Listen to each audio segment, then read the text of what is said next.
Welcome to one TV special stories. భారతదేశపు మొట్టమొదటి మహిళా మ్యూజిక్ బ్యాండ్ టీమ్ అదర్స్. ఒక మ్యూజిక్ బ్యాండ్ గురించి ఆలోచించినప్పుడు మీ మైండ్లోకి బాయ్స్ గ్రూప్ వస్తుంది. మ్యూజిక్ బ్యాండ్లలో మహిళల సంఖ్య చాలా అరుదు. టీంలో ఎవరైనా ఒక్కరు లేదా ఇద్దరు అమ్మాయిలు మాత్రమే ఉంటారు. అది కూడా పెళ్లి కాని వాళ్ళే ఉంటారు. పెళ్లి తర్వాత పూర్తిగా ఇలాంటి పని చేయడం మానేస్తారు. తల్లిదండ్రులు అమ్మాయిలను మ్యూజిక్ బ్యాండ్లలో చేరమని ప్రోత్సహించే అవకాశం చాలా తక్కువ ఉంటుంది. ఇప్పుడు సమాజం, ప్రజల ఆలోచన విధానం మారింది. అమ్మాయిలు అన్ని రంగాల్లోనూ రాణిస్తారు. దీనికి మ్యూజిక్ బ్యాండ్ మినహాయింపు కాదు. ఈరోజు మనం భారతదేశపు మొట్టమొదటి మహిళా మ్యూజిక్ బ్యాండ్ బృందం గురించి తెలుసుకుందాం. ఈ టీం తన డిఫరెంట్ స్టైల్స్తో అందరి దృష్టిని ఆకర్షిస్తోంది. ఈ బృందంలో మహిళలు ఉన్నారు. మహిళలు నిర్వహించే ఈ మ్యూజిక్ బ్యాండ్ని మేరీ జిందగీ అంటారు. తమ అద్భుతమైన సంగీతంతో ప్రజలను మంత్రముగ్ధులను చేస్తున్నారు. సినిమా పాటలు లేదా వినోదం పాటలు పాడే బాయ్ మ్యూజిక్ బ్యాండ్లు చాలా ఉన్నాయి. కానీ ఈ మేరీ జిందగీ మ్యూజిక్ బ్యాండ్లా పనిచేసేవారు చాలా అరుదు. మహిళల్లో అవగాహన కల్పించేందుకు ఈ బ్యాండ్ పనిచేస్తుంది. మేరీ జిందగీ మ్యూజిక్ బ్యాండ్ పశ్చిమ రాజస్థాన్లోని బర్మార్ జిల్లాలో ఉద్భవించింది.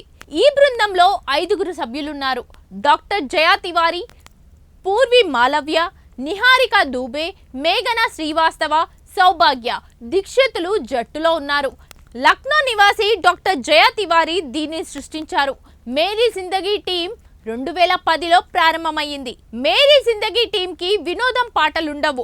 మహిళల సమస్యలకు మహిళలు ప్రాధాన్యత ఇస్తారు. విద్య, సామాజిక సమస్య, ఆడభ్రూణ హత్యలతో పాటు అనేక విషయాలను తన పాటల ద్వారా ప్రజలకు తెలియచేయడమే కాకుండా దీనిపై ప్రజల్లో అవగాహన కల్పించేందుకు కృషి చేస్తున్నారు.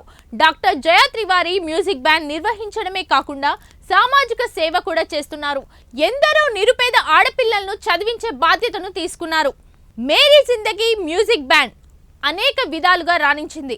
అందరిలాగా సంగీత వాయిద్యాలను ఉపయోగించకుండా తమ సంగీత సమయంలో వంటకు ఉపయోగించే లత్తని, ఇక్కుల కుట్టుగల్లి వంటి వాటిని ఉపయోగిస్తారు.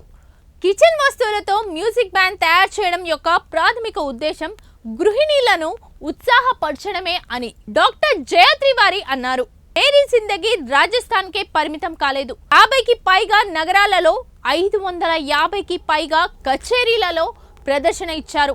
ఈ బ్యాండ్ మరింత మంది మహిళల తమ జట్టులో చేరాలని కోరుకుంటుంది. ఇది ఇవాల్టి స్పెషల్ స్టోరీ. మరి ఇలాంటి స్టోరీస్ కోసం చూస్తూ ఉండండి వన్ టీవీ న్యూస్.